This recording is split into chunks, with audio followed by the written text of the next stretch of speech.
This is the Good Government Podcast with Aaron Slutkin and Michael Hoffpauir.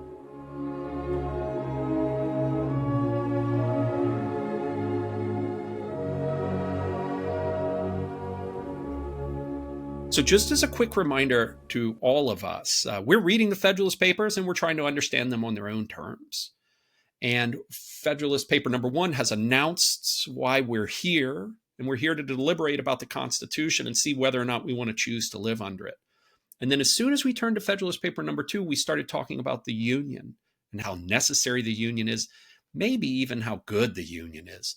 At first, we were concerned with the Union and Federalist Papers, 2 through 5, in terms of foreign dangers and how it is that the Union is going to protect us from those foreign dangers. And then once we got into 6, we started talking about how the Union is going to help us regarding internal dangers. With Fed 9 in particular, we started discussing faction and insurrection. There, Publius announced his 5 improvements in political science. Those are really worthy of note. We have the separation of powers, legislative checks and balances, which means bicameralism, representative government, judges who serve for tenure so long as they're good, or good behavior is the word. And then finally, perhaps the most novel innovation, enlarging the sphere of government. These improvements are needed, Publius tells us in Federalist 10, for Republican government to become something like good government, something that certainly is stable, but something also that's good. The hallmark of Republican government throughout all of antiquity is instability. And where there's instability, there's no liberty. You might have moments of brilliance in these petty republics of antiquity, but you also have moments of misery and depravity, tyranny. Publius is here to save us, he allows me to say, with his improved political science. And man, is it fully on display in Federalist Paper number 10. Most beautifully titled paper, The Same Subject Continued. Aaron, how you doing today? I'm doing well. Thank you. Thanks for that introduction. So the same subject continued from number 9, the utility of the Union as a safeguard against domestic faction and insurrection.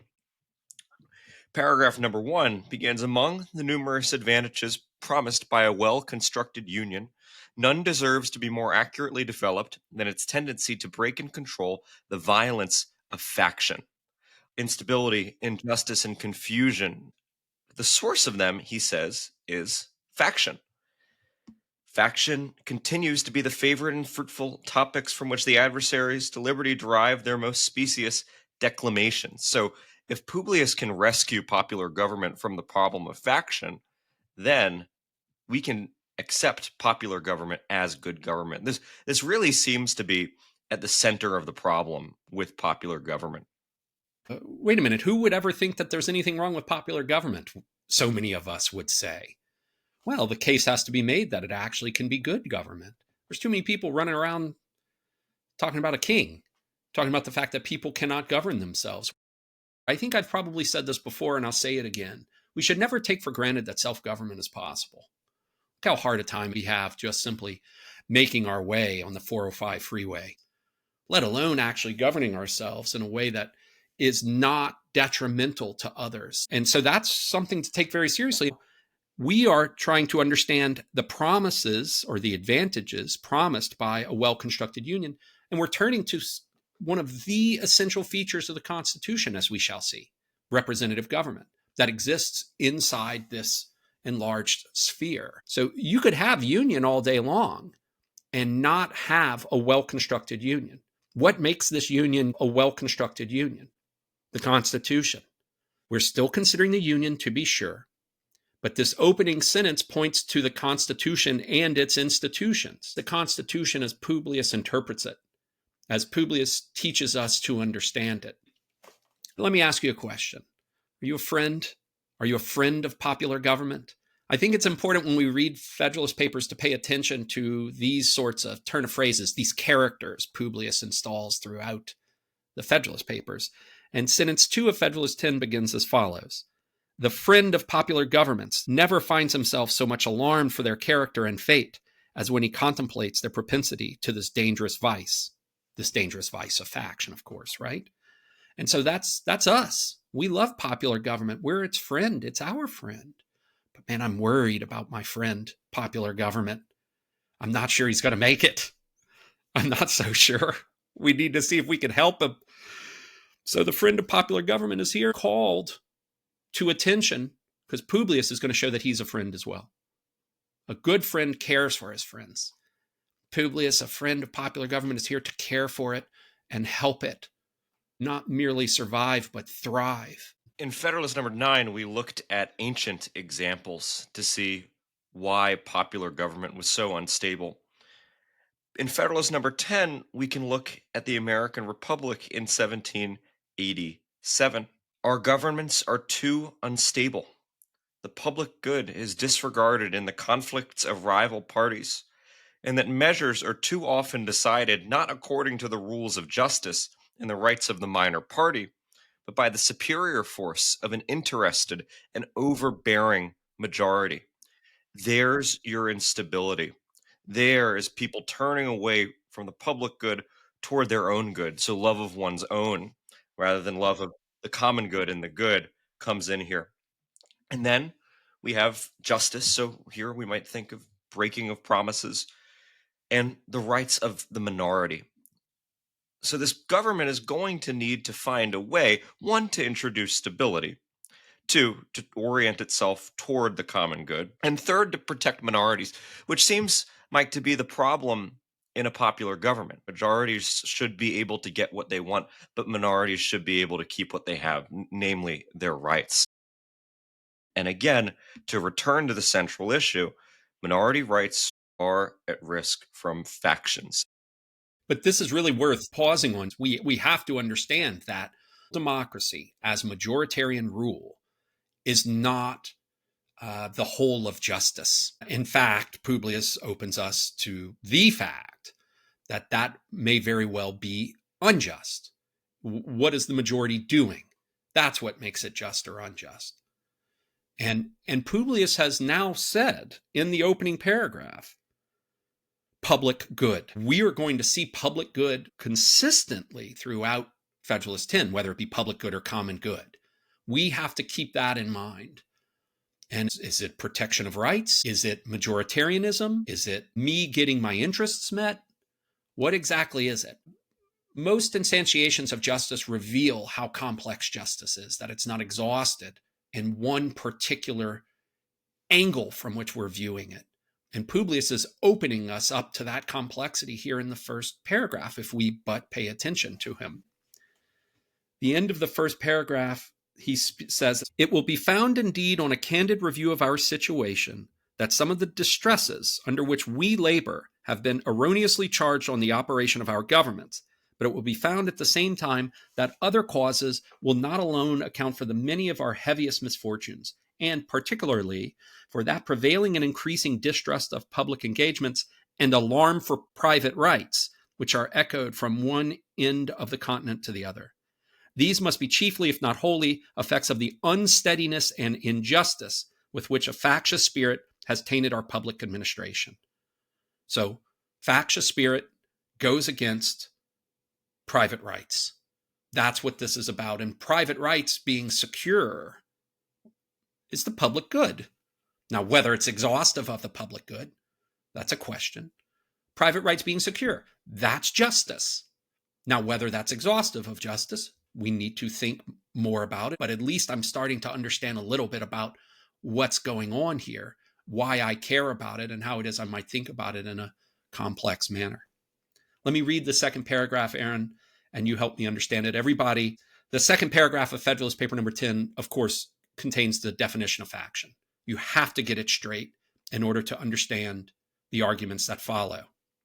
Publius says, "By a faction, I understand a number of citizens, whether amounting to a majority or minority of the whole, who are united and actuated by some common impulse of passion or of interest, adverse to the rights of other citizens or to the permanent and aggregate interests of the community." So a faction is a number of people, but it's not your sewing club or your sports team. What makes it a faction is it is potentially hostile to your rights. They are motivated by a common impulse of passion That is, they are maybe a mob in the street, or maybe they are a political group inflamed by some cause.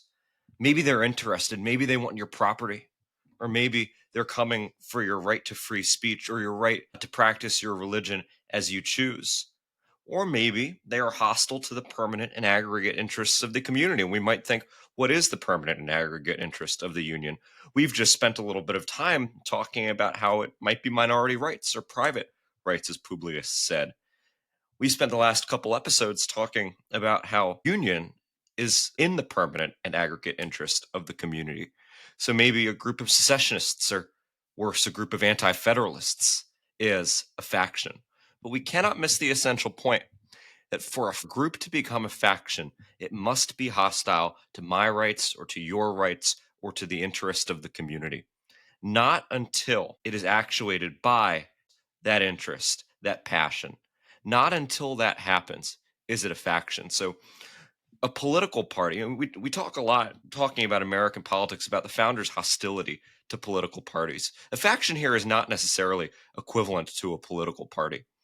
It's a faction if it is hostile to the rights of a section of the country or to the interests of the community. Every time we've said minority and minority rights here, please understand that what we mean is numerical minority. That's all that means, numerical. And Publius says, as Aaron has emphasized, some number of people, no matter if it's a minority or a majority, just more than one person, it seems, who are united and actuated by some common impulse of passion or of interest. I want to underline what Aaron has already said. Actuated means put in motion. So we could sit around and just complain, and that's not even sufficient to make us a faction. It just makes us a bunch of complainers. But when we actually are in motion to act against other people's rights, so that could be us actually trying to push through legislation, let's say, that makes a whole class of citizens into property, something like that. There you go. That's a faction, to be sure. And I think that understanding of faction being unjust because it works against private rights or the permanent and aggregate interests of the community allows us to start to fill in the definition of permanent and aggregate interests of the community in a way that I actually learned from Aaron. Look, he's just spoken about the public good. Whatever the content of the public good is, whether it's Taco Tuesday or Pizza Thursday, well, okay, whatever it is. But if you're working against Taco Tuesday, you're working against the public good. Get your factious self out of here. So we need to figure out public good, because I would like to suggest to you that that is an aggregate interest of the community. I would also add this point, of course, that the union, given the context of what we've done, is an aggregate interest, as Aaron has suggested, and permanent, because I don't see the land mass changing. Separation of powers is going to come and be a salient feature of our Constitution, and I think that's one of the other ones, but we don't really know that yet. We saw it announced in 9, but we haven't become initiated into the goodness of the separation of powers just yet. Don't worry, Federalist 47 is coming, and we'll get to work when we get there. So notice Publius goes on from this definition. The third paragraph, now we're starting to cook with gas. There are two methods of curing the mischiefs of faction. So we're going to cure it. We're doctors to cure a malady, a mortal disease for popular government. There are two methods of curing the mischiefs of faction. The one, by removing its causes. The other, by controlling its effects. So you either cut it out or you contain it. And Publius, just by the language of curing, I think wants us to think that if we can control the effects, what I just called containing, that itself is a cure. You're no longer going to suffer from this mischief, from this disease, if I can contain it, if I can control its effects. It's an interesting way of thinking about a cure.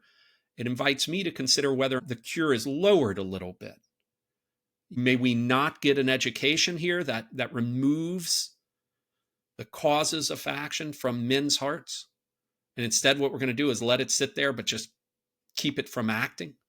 Now, Publius says, there are again two methods of removing the causes of faction.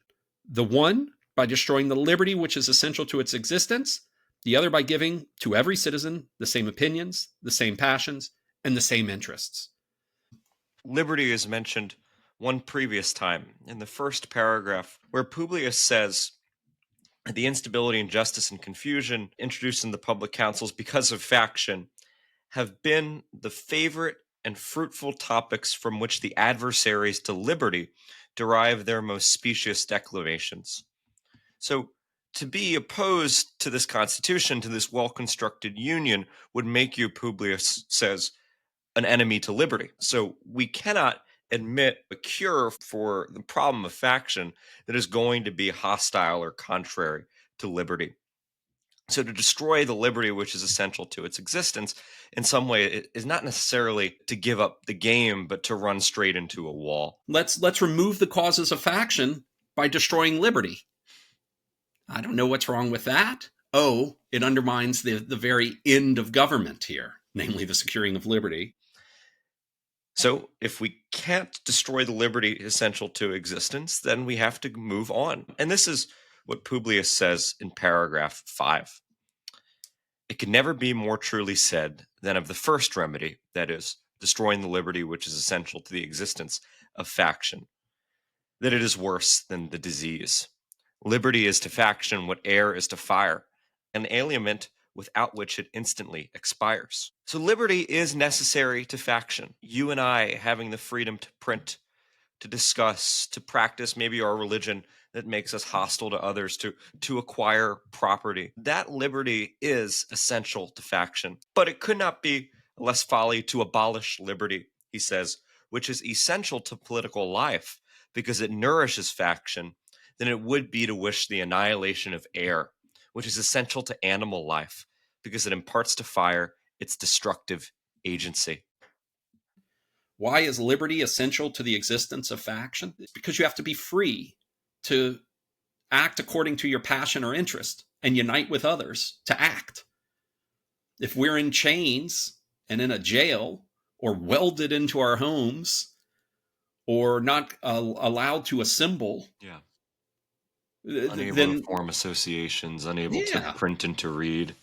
Yeah, you look at the origin. I just read something about the origins of coffee and how much coffee was something that various kings and sultans did not care for, because with coffee came coffee houses. With coffee houses came people sitting around and talking a bunch and saying, yeah, this king is the worst. Conspiring. So liberty is essential to the existence of faction because you have to be able to come together and find your common passions or interests and then try and act according to them. If we're all under the thumb of the tyrant, so there's the easiest way to cure faction in the world. Get under my thumb. Nobody can do anything here. But as Publius says most beautifully in paragraph 5, it could never be more truly said than of the first remedy, that it is worse than the disease. Liberty is to faction what air is to fire, instantly an element without which it instantly expires. But it could not be a less folly to abolish liberty, which is essential to political life because it nourishes faction, than it would be to wish the annihilation of air, which is essential to animal life because it imparts to fire its destructive agency. Liberty is essential to political life. So that means that there's no such thing as politics or political life in a tyranny, in an unfree regime. It means there's only death of human beings, in my words now, as political animals. Human beings are reduced to a subhuman level. There's death of the human spirit or human life in such a situation. Publius is here defining political life by way of an investigation of faction and how it is that one might remove causes of it. And he's offering us a positive teaching inside this negative. I mean, the cure must adhere to the principles of popular government, chief among which is liberty. Those friends of popular government are, of course, friends of liberty because that's what popular government has behind it. And they understand that political life is defined by liberty. So as air is essential to animal life, liberty is essential to political life. And we are political animals. A line between political life and fire is drawn. Politics are dangerous. Liberty is dangerous. And so you have to find a way using institutional methods because, like you said, we are not at least explicitly, going to try to raise the human condition, to make men less selfish, to get them to love the common good before what is their own. Instead, we're going to have to see this act out through the Constitution. Fire and air are natural, which says something about faction and liberty. They are natural. But we also have to admit the second we say, hey, man, this is natural, that's just people being people. The second we say that, I would ask us to remember that politics, especially from Federalist Paper number 1, politics admits of some control. We're not completely subject to nature here. Hey, Publius is armed with his new or improved political science, by the way. So we're not simply stuck with nature. Politics admits of some amount of control. Politics admits of some deliberation and some choice. Fire and air are natural, and politics takes a lot of work. So that's what Publius is here to do, is to show us all the work he's done and invite us to tag along and do some of that work ourselves. Paragraph 6 only continues the unpacking of why it is that you cannot remove the cause of faction. So just to be clear, you can't remove the cause of faction, that is liberty, because then you'll just remove the condition of political life. And now as we move into paragraph 6, the second expedient is as impracticable as the first would be unwise. As long as the reason of man continues fallible and he's at liberty to exercise it, different opinions will be formed. As long as the connection subsists between his reason and his self-love, his opinions and his passions will have a reciprocal influence on each other, and the former will be objects to which the latter will attach themselves. Let's talk about opinions and self-love for a moment. Common good exists, but men differ about it. So opinions form. And here he says, as long as the connection subsists between a man's reason and his self-love, then his opinions and his passions will have a reciprocal influence on each other. Our reason, which normally may be mistaken, and our self-love, our desire to puff our chests and assert ourselves, our love of what we have and of our own, will make us even surer in our opinions. It's not a very optimistic idea of men's capability, one, to know their interest, and two, to yield toward the common good if their interest clashes with it. Yeah, it's a fantastic way that you frame this, Aaron, because the way you just discussed it, of course, reminds me of the very first sentence of Aristotle's Nicomachean Ethics. Every art and every inquiry, and similarly, every action as well as choice, is held to aim at some good. And as we know, as students of this work, Aristotle goes on to say, yeah, and sure, everybody thinks that what they're doing is good. They all think this, but they're all disputing with each other about it. And then when we take this point that, look, we all want the good, we want the good for ourselves, and we want it for, maybe we want it also for our loved ones. This is where self-love or love of one's own gets so absolutely dangerous. And again, is essential stumbling block to justice. We learn this through and through. This is why no man should be judged in his own case, which Publius has discussed already. So self-love or love of one's own, which is discussed here, is a huge concern in all politics. It's a huge concern in all political philosophy. The Republic, you see it announced right there in book 1. Socrates and Cephalus are discussing it. Socrates is like, well, are poets fond of their poems? Moneymakers fond of their money? Fathers fond of their children? And that's where the remainder of paragraph 6 turns, is from our attachment and steadfastness to our opinions and the reciprocal effect that our opinions and our self-love have on each other, where we become thumatic. And now look, it moves straight into property. The diversity in the faculties of men, says Publius, from which the rights of property originate, is not less an insuperable obstacle to an uniformity of interest. The protection of these faculties is the first object of government. From the protection of different and unequal faculties of acquiring property, the possession of different degrees and kinds of property immediately results. And from the influence of these on the sentiments and views of the respective proprietors ensues a division of the society into different interests and parties. So notice we start with opinions at the beginning of this paragraph and end with sentiments. So the feelings and the way that these different people have acquired different property amounts and different types of property, of course, because they have different faculties. You're a farmer, I'm a gambler. I'm a merchant, you're a farmer, etc. But government is to make sure that we are free to acquire property by those means, so long as those means are lawful, whatever that might be. It's the first object of government, Publius says here. So it's the first object of government here in 10. We had security back in Fed 3.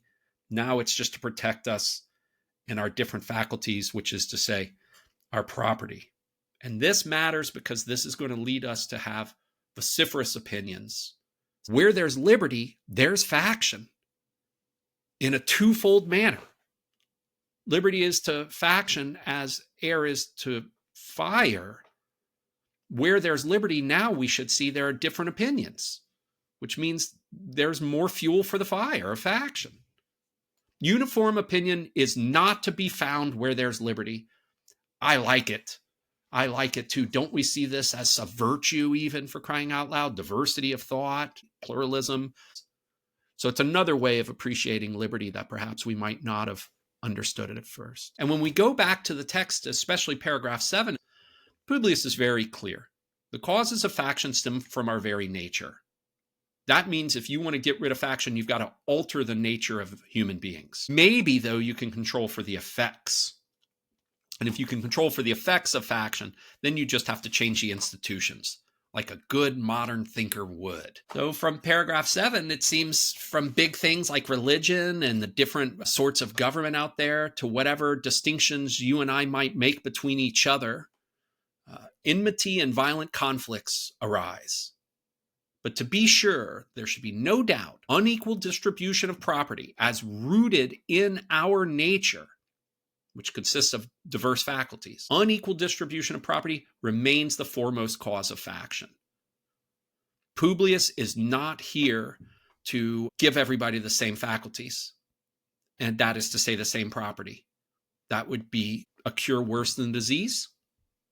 Instead, regulating these different interests is what legislation is to try and do. So look at the way this plays out at the end of the 7th paragraph. Those with and those without property are discussed here. The most common and durable source of factions, Publius says at the end of paragraph 7, has been the various and unequal distribution of property. Those who hold and those who are without property have ever formed distinct interests in society. Those who are creditors and those who are debtors fall under a like discrimination. A landed interest, a manufacturing interest, a mercantile interest, a moneyed interest, with many lesser interests grow up of necessity in civilized nations and divide them into different classes, actuated by different sentiments and views.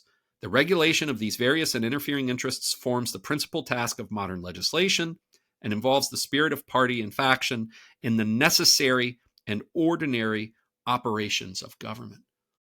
The spirit of party and faction is a part of everything that goes on in government. Maybe we can actually make certain institutions that are secured from the beginning against this natural occurrence. Publius says no man is allowed to be a judge in his own case because his interest would certainly bias his judgment. So there's an understanding of justice. And here's why it is that you can't have direct rule. This is something original with Publius here. With equal, nay, with greater reason, a body of men are unfit to be both judges and parties at the same time. Yet, what are many of the most important acts of legislation, but so many judicial determinations, not indeed concerning the rights of single persons, but concerning the rights of large bodies of citizens? And what are the different classes of legislators, but advocates and parties to the causes which they determine? And he's going to move on to speak about this by saying, shall domestic manufacturers be encouraged, and in what degree by restrictions on foreign manufacturers, are questions which would be differently decided by the landed and the manufacturing classes, and probably by neither, with a sole regard to justice and the public good. So the concern here is, of course, no man can be judge in his own case, or a good judge at least in his own case. And what are these people who are making laws but judging in their own cases? And when they do so, they are acting against justice and the public good. So let's just go ahead and make sure that we feel very comfortable with saying that a permanent and aggregate interest of the community is the public good, and another one is justice as well, because that's what's at stake here. The apportionment of taxes, says Publius, on the various descriptions of property is an act which seems to require the most exact impartiality, yet there is perhaps no legislative act in which greater opportunity and temptation are given to a predominant party to trample on the rules of justice. Every shilling with which they overburden the inferior number, that is to say minority party, or minority, as you were saying earlier, Aaron, is a shilling saved to their own pockets. So justice for these folks is a zero-sum game. And when justice is nothing other than majoritarianism, there must be something to temper this somehow. You can't just simply have straight up direct rule. So Publius offers us this brilliant answer to the most important question: what shall we do?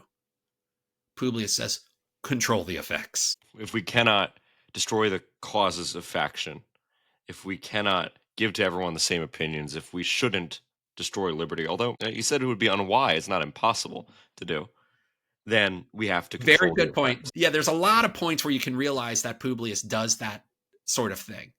You can't do all this stuff through religion all the time, so it means some of the times you can. He'll offer these sort of ways where you should try and play that line from, what is it, from Dumb and Dumber. So you're saying there's a chance. That's what you've just shown us there. Unwise, not impracticable. And then we realized, it was curious when we got to our definition of faction.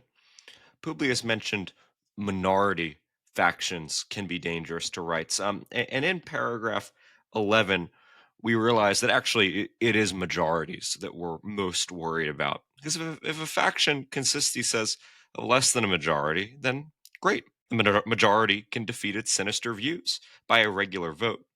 It may, he says, clog the administration, it may convulse the society, but it will be unable to execute and mask its violence under the forms of the Constitution. So this is the redemption of majoritarianism.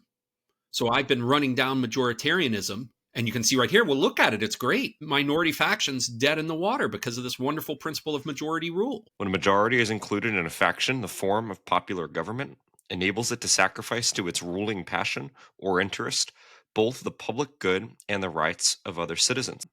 To secure the public good and private rights against the danger of such a faction, and at the same time to preserve the spirit and the form of popular government, is then the great object to which our inquiries are directed.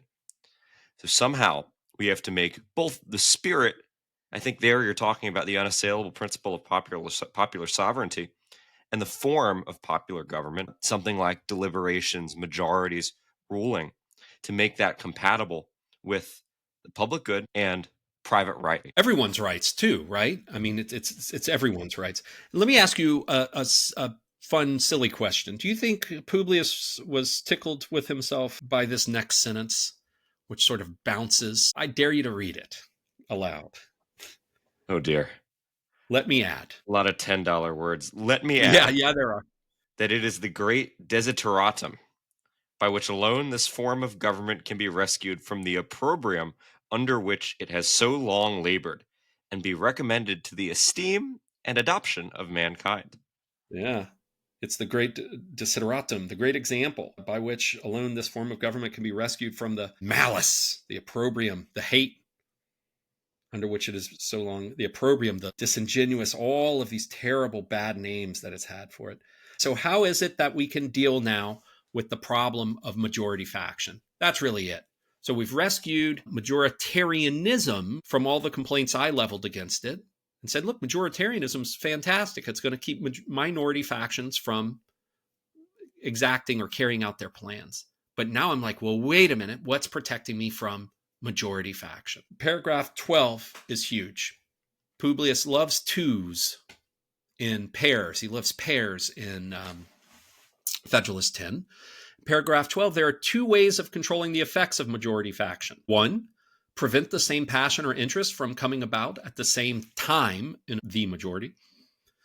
Or two, the majority has the same passion or interest, but is rendered by their number or local situation incapable of coming together and carrying their schemes into action. So you keep a majority from coming about. That's how you can control the effects of majority faction. You keep it from coming about, or they can't come together. They would be a majority faction, but they haven't met each other. They don't know they have the same passion or interest. But before we can get there, Publius has to show us in paragraph 13, democracy is not going to save you from the ills of majority faction. No cure to faction is to be found in a pure democracy.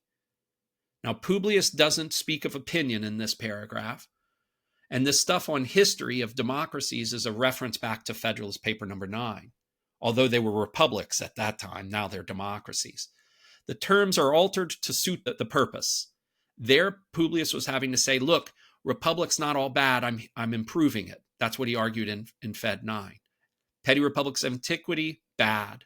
Petty republics that these anti-federalists want, not going to solve your problem. But now here in Fed 10, Publius is redeeming Republican government by defining it anew in his own way, as understood thanks to his new or improved political science. And how can he do so and set it in relief against the alternatives? By making the alternative democracy instead of making the alternative another form of Republican government. That gets too hard and the words are the same. So change the words. It's now here in Federalist 10, democracy versus Republican government, because we're prepared to understand Republican government as Publius will have us understand. It seems to be a distinction lost in political discourse. And what's this? The one between a democracy and a republic. I mean, how often do we hear about threats to our democracy, or about our democracy is democracy dies in darkness, right? The republic here is defined by the existence of the scheme of representation. This is paragraph 14. The first two great points of difference between a democracy and a republic are, first, the delegation of the government, and the latter, to a small number of citizens elected by the rest. That's the first point. Secondly, the greater number of citizens and greater sphere of country over which the latter may be extended. So if the system of representation takes place and we consider the size of the country, then the enlargement of the orbit, quoting from Federalist number 9, then we have a republic. Is there representation? Meaning, is there a separation between those moneyed interests or the landed interests or the debtor class that we got earlier in this paper? A separation between them and what's ongoing in the assembly. Because in paragraph 13, when we are getting the first mention of the pure democracies, a common passion or interest will, in almost every case, be felt by a majority of the whole. A communication in concert results from the form of government itself, and there is nothing to check the inducements to sacrifice the weaker party or an obnoxious individual. These simple schemes, you and I in a room deliberating with everyone else, that can't stop majority tyranny. That can't stop faction. If we all decide that we love mint chocolate chip ice cream and we want to ban any other kind, right? We could do it in a second. It wouldn't be difficult. We could act on our impulse immediately. The scheme of representation is meant, one, to in some ways cool the passions of the people. Two, we'll see, to refine the opinions of the people. And third, I do think it's important. There is a gap between these interests that totally exist in the republic and what's going to happen in the legislature. This is how it is that representation is the only defensible form of popular government, but it has to happen in the greater sphere of country. As we see, paragraph 14 shows us that representation is what demarcates Republican government, but Republican government with representation is not alone sufficient to control the effects of the mischief of faction. It has to happen in the greater sphere of the country, because to add to your points, Aaron, each representative should take in a greater variety of interests. So I'm not sitting here as the aristocrats, all of this refracting, so not merely cooling off from all of our heat, our passions. I completely agree with you on that. But also, by taking in a larger number of views, I have to find what's consistent between them, so long as I'm some lover of justice and the public good. Now, notice I have to have certain qualities. Hopefully, I'm wise and virtuous. This is all paragraph 16 I'm riffing on right now. And so the refine public opinion in order to help hit the public good. So the public good starts coming about. Now, I still don't know whether it's, to quote you, mint chocolate chip ice cream or tomato sauce or left shoes. I have no idea what the public good is, but I have to have some sense now that it sure does look common, because these representatives are to refine public opinion and help hit the public good, the common good, by way of refining it through all of that refracting effect, that enlarging, looking across and seeing what's common. A pure democracy, on the other hand, doesn't have this sort of above view that the representative is to bring to representative Republican government. Pure democracy is turbulent. Factions miss the public good, to be sure, because as you've allowed us to see, Aaron, they're down for the private good. The representative's distance from the passions of the people gives a coolness, but there's something really neat that happens, and it's challenging in the middle of paragraph 16. It's the very bottom of page 46 of the book we're reading, Aaron. Paragraph 16, Federalist Paper number 10. On the other hand, the effect may be inverted.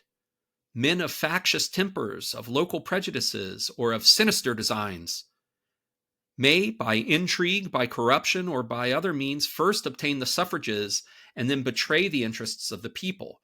The question resulting is whether small or extensive republics are most favorable to the election of proper guardians of the public weal.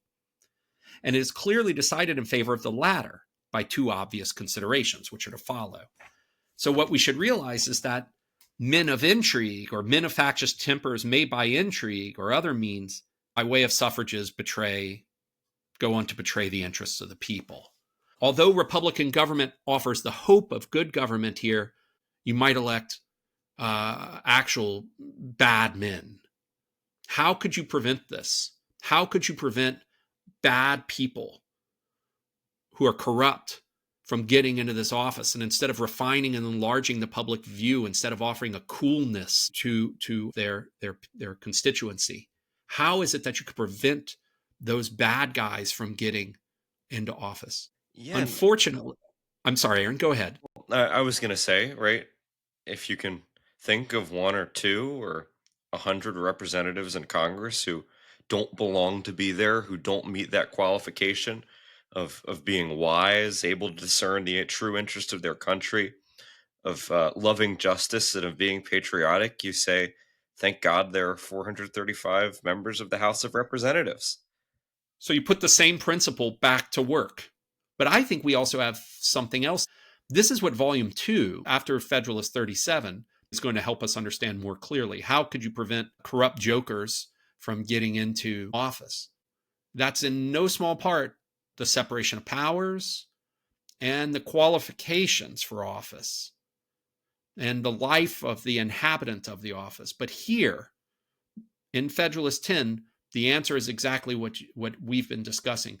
Big electoral districts, which should make even somebody getting bought more difficult, because even the electoral district itself should put more people up for office.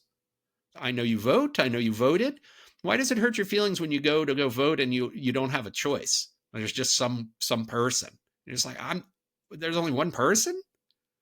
So that always has hurt my feelings in some way. And at least it's usually for something that doesn't really matter. That's why there's only one person. But it still seems unhealthy, doesn't it? Competition is good here. There's always going to be pitfalls. You could always say, but. You could always but me. But Publius is at least trying to build up. And as I've said before, and I'll say again, there's never just one solution. Fed 10 is brilliant. There's no question. It is an incredible paper. But it's just a single piece of Publius's comprehensive or entire treatment of the maladies of human beings in popular government. What's a remark on that? And maybe we should say it offers a hope, right? If we would despair that popular governments are contain their own fatal flaw, which is they're conducive to faction, then we might be inclined to stop reading, to prepare for the worst, and to look forward to a king, to ask the prophet to give us a king just like everyone else. We'd have to break up with them. We're no longer friends, popular government. You'd say, I'm a monarchist now. I'm not ready to do that. I'm a lover of liberty, you know? And instead, what we've learned here that although we cannot get rid of faction, we can harness faction toward stability and justice. In fact, we can encourage faction, or at least take into account its existence, maybe even be thankful for it. Then we can keep reading, right? Then we can come to support this Constitution. But we are not ready to give up yet on popular government. And like you said, it's one piece of the puzzle, right? But yeah, that's right. This is maybe the point at which we can fall back in love with popular government, to use your metaphor of the breakup. Publius has shown us something of the problem. It's actually what? Are we ready to reject him, as you've pointed out? Or are we actually saying, well, wait a minute, this guy's being honest with us and showing us that this isn't perfect. There is a deeper problem. At least he's going to address it as we go on. But right now we can see if you have a large district, this is in paragraph 17, then you should have more fit choices than in a small district. So this is another argument for enlarging the orbit, of course, and it's another argument against the anti-federalists. Hey, open up offices. Let more people contend for offices. More people running for office should mean that there's more qualified people to choose from, and that itself should allow cream to rise to the top. On the other hand, maybe I don't know quality human beings when I see them. Maybe I'm deceived. Again, what's to prevent us from choosing poorly? This is going to be stuff that Publius is going to take up after Federalist 37. So I'm not going to repeat that point. And I would add the same thing you've said, Aaron. The overall education of the Federalists should help us choose better. For now, we can see that in paragraph 18, that we should add more number. The solution to the problem of faction, Publius uses the word cure, is I can't get rid of the causes, but I can control the effects. And I can do so by flooding the system with more people, with more interests, with more faction, so as to prevent a majority from coming together and acting. So, paragraph 18, add more number, each representative being chosen by a greater number of citizens in the large republic, should give those practitioners of the vicious arts hard time. So representation is bettered by the enlarged sphere. Take that, Brutus, the anti-federalist, who says, no, the enlarged sphere is going to make representation so distant that the people will not have responsible representatives. Publius is saying, no, this is actually going to make representatives good, because they're going to keep you from being able to act so as to deprive others of their rights or to act against the permanent and aggregate interests of the community. So Publius is not quite exactly addressing it on Brutus's terms just yet, and Publius will offer a robust understanding of responsibility very soon. But right now, he's here to cure a problem that it seems Brutus is deaf to. Brutus thinks just what? Everybody's going to be virtuous? Everybody's going to have the same opinions because they live next to each other? No, Publius does not agree with Brutus on this fact. The big point here at the end of paragraph 18 going into paragraph 19, factions will be less likely to become majorities with the distance of representatives from the passions of the people they represent. The federal constitution, as we're told in paragraph 19, forms a happy combination in terms of having the representative just far enough away from the people to do this. We're now extending the sphere fully. We're taking in a greater variety of interests and parties. This is so good. This is why this is the Constitution and the Union at work in Federalist 10. Extending the sphere allows us to take in a greater variety of interests and parties, which then dilute each other or jam up each other, whichever way you want me to say it, and make less probable any majority having a common motive to invade the rights of others. Instead of saying that your particular interests are the problem, we're just going to say, let's take more of the problem and inject it into the system to keep it from being able to act according to some common impulse. Even if such a common motive exists, they'll have a hard time discovering it. So Publius institutionally, by way of the enlarged orbit, has actually figured out a way to keep people from coming together and forming a majority. Earlier I said, how could you possibly do that and keep liberty? Well, you just make it, oh, there were 3,000 people at the show. I didn't see you. But I didn't see you. There were 3,000 people there. I didn't know you were there. That's funny. I remember I met one time I was talking to a guy who went to Texas A&M, and I said, yeah, do you know Philip? And he goes something, this is a long time. He goes, man, there are 76,000 people there. I felt so foolish, I was like, oh, my friend Philip goes there. You know him? So that basic naivety and idiocy of me then is actually just make more people a part of the system, enlarge the orbit. Genius. And notice our concern earlier with love of one's own and the way that self-rule or self-love attaches to interest. Here, we have not found a solution for that. Instead, we are enlarging the sphere so as to include in the scheme of representation more interests, more men who love their own, so that it's harder to find a majority interested in taking away the rights of others.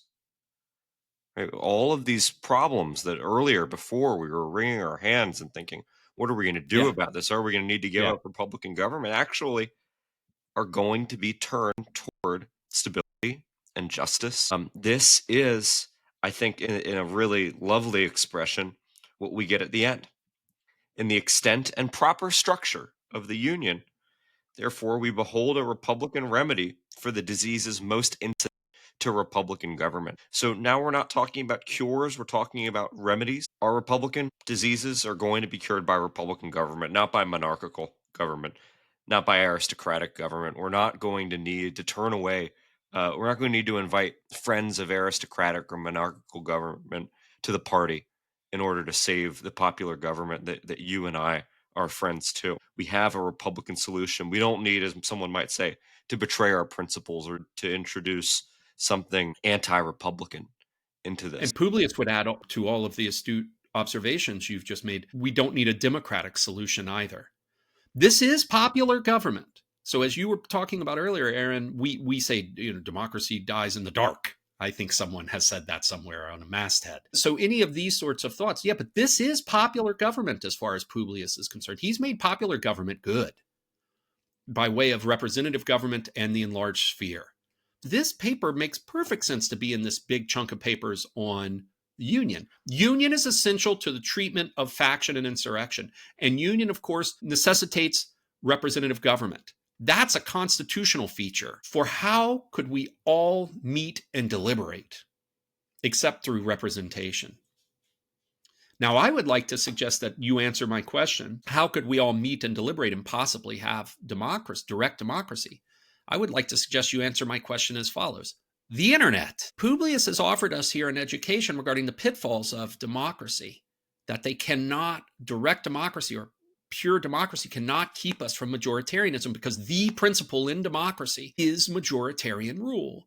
And majoritarian rule, where simple interests are met, as human beings experience their own interests, is not capable of staving off the horrors of majority faction. So when you respond to me, the internet is how we could all meet and deliberate, I would respond to you in turn, would not this just return us to direct democracy? That is the miseries that we've been trying to escape this whole time. So it's not merely just the impracticability of democracy in this enlarged sphere. It's the fact that pure democracy or direct democracy, or whichever way you want me to say it, is actually incapable of securing liberty. Only Publius's Republican government, as a product of his improved political science, is capable of doing this. This is brilliant. Yeah.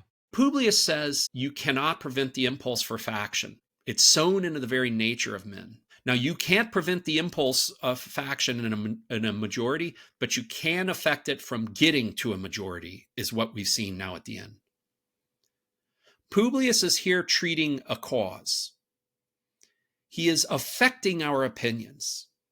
He is giving us, in my opinion, the same opinions, to which we might then attach our self-love or passions. This opinion is that direct rule is unwise, and that we must have indirect rule through representation. And I need that representation to exist in an enlarged sphere to own up to its charge. I would argue that we are undergoing a political education here. Publius is helping us understand what Republican government is, what's wrong with democracy, how it is that we can have our cake and eat it too. We are undergoing a political education at this point. Publius does all of this. He changes our opinions and gives us the same opinions if he's successful, all while denying that it can be done. Earlier, he said you can't give men the same opinions. Now, at the end of the paper, he's done it.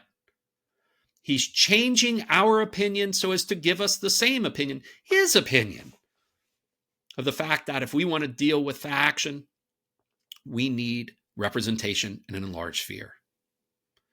I would argue that this is liberal education at work. And this is a way in which we can see that Publius offers us a civic education befitting a free people. Publius shapes our opinions without making us feel stupid while he's doing it. And at the same time, he also lifts us up where we can see these institutions capable of securing the public good and our rights as our own. It's my opinion that this is good, that this is how you secure liberty, that this is how government ought to work. And now my self-love is attached to that opinion, and that circle, that reinforcement that was so troubling back there with our first take on trying to cure the causes of faction, Publius is using against faction. He's not cutting it out of human nature. He's employing it in service of good government, of liberal government that secures people in their rights and liberty. In my opinion, this liberal education, that is civic education that's at work here in Federalist 10, is all the more the case as we continue to study the entirety of the Federalist Papers. It's a brilliant paper. I can't wait to read it again. Yeah, thank you so much. I think maybe if we're reading this essay concerned about encouraging what may be called vice, our propensity to faction, our love of our own, our desire to acquire, then that conclusion leaves us with a more, again, I'll say hope, a more hopeful view of politics, maybe with a higher idea of the framing of the Constitution. You know, on this point of hope, it's wonderful that you say that. I was very fortunate a few weeks ago to be able to teach at Family Weekend at University of Austin. And I taught Washington's farewell address to a handful of loved ones, of students of ours. And after reading the farewell address, we just sort of pushed away from the table and had a casual conversation that began from the question, well, what do you think? And one of the family members said, this makes me optimistic to now know that people were worried about and experiencing, all that party spirit stuff there, which makes sense to talk about as well in light of Fed 10. He said that they were worried about this and cautioning against us and wrestling with it and trying to see the way through it. I find inspiring and makes me feel optimistic because it means that we're not in some particularly degenerative state, that this is actually the stuff of human beings and the stuff of politics that we've been wrestling with for our whole existence. Everybody's sitting back and going like, everything's so bad. People can't talk to each other. And every time I hear somebody say that, I say, well, wait a minute. Are you thinking of the Democratic Convention in Chicago in the late 60s? Like, what are you thinking about? Are you thinking about the nullification crisis in the early 19th century? Like, are you thinking about the civil, et cetera, et cetera, et cetera? Whereas, if the baseline here is understanding human nature to have these propensities about it and see that very intelligent human beings have reasoned on it and tried to offer a way to persevere, or maybe even secure the conditions for living well with this human nature, shouldn't we feel a little more hopeful? I really appreciate the way you've said this. I think this is another way of saying, you should study history so you can learn from it. And it's like, well, a lot of the times when people say that, they mean so you don't repeat the mistakes of others. But they don't talk about hope in the way that you are talking about it now, Aaron, I don't think. And this isn't just history. I would argue this is political philosophy, for crying out loud. But it's a humbling paper in some ways, right?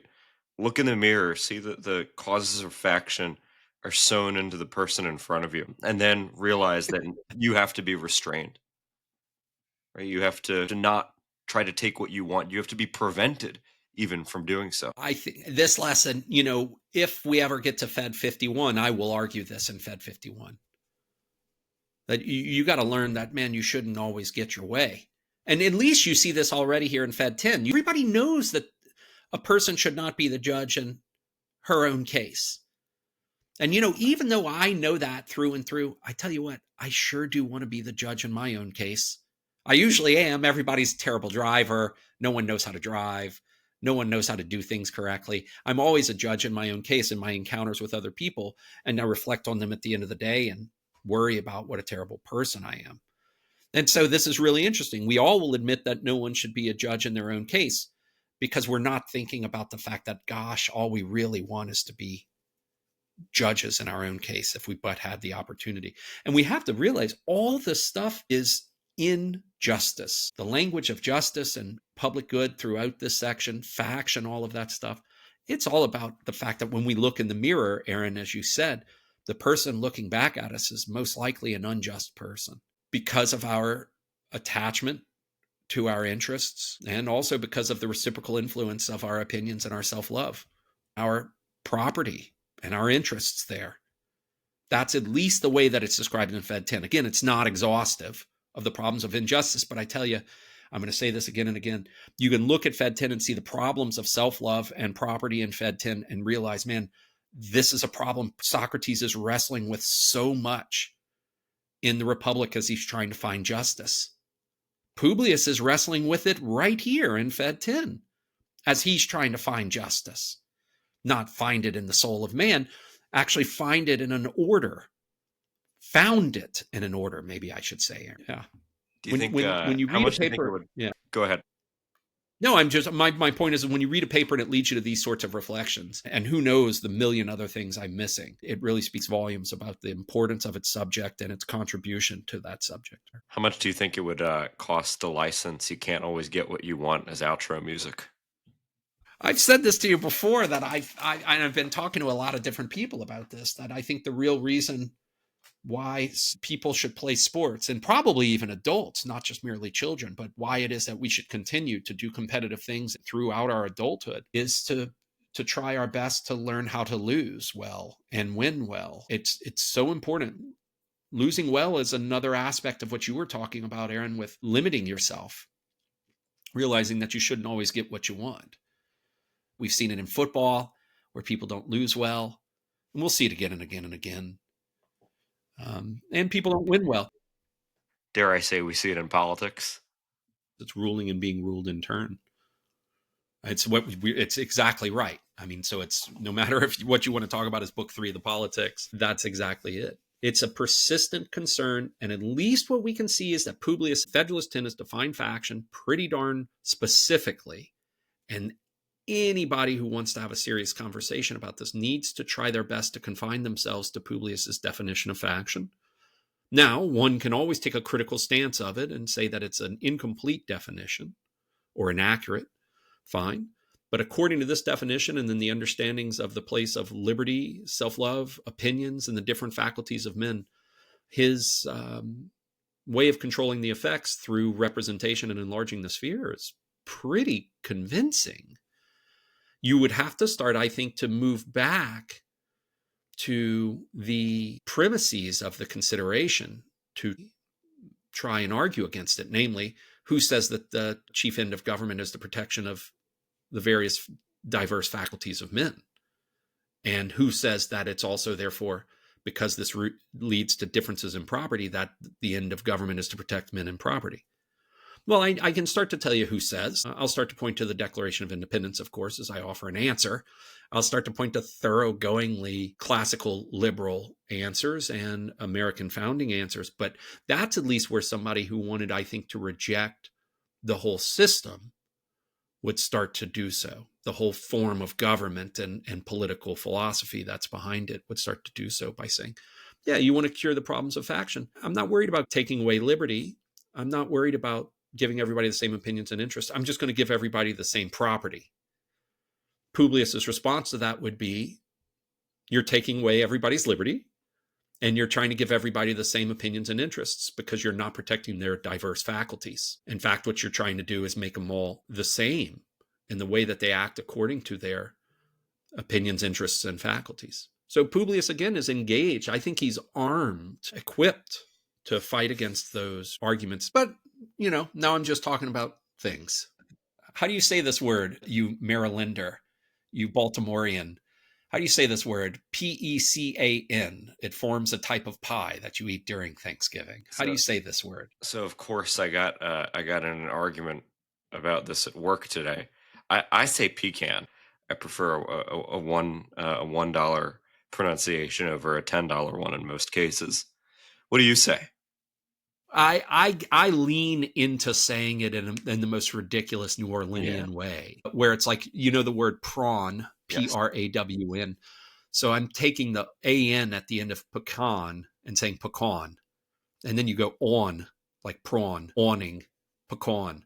Yeah, so when I lived in Boston and played trivia a handful of times, I'm really, really terrible at trivia, as you should, of course, guess. And I named the team It's On Pecan. It's on pecan, like it's on.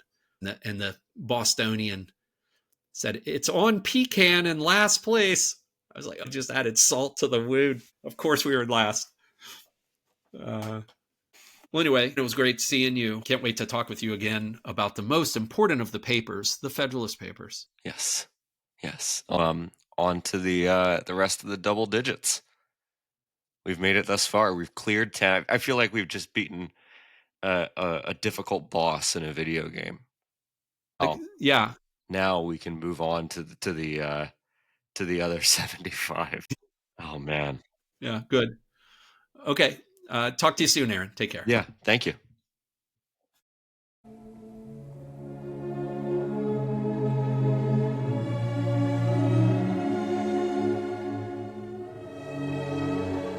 This has been the Good Government Podcast with Aaron Slutkin and Michael Hoffpauir.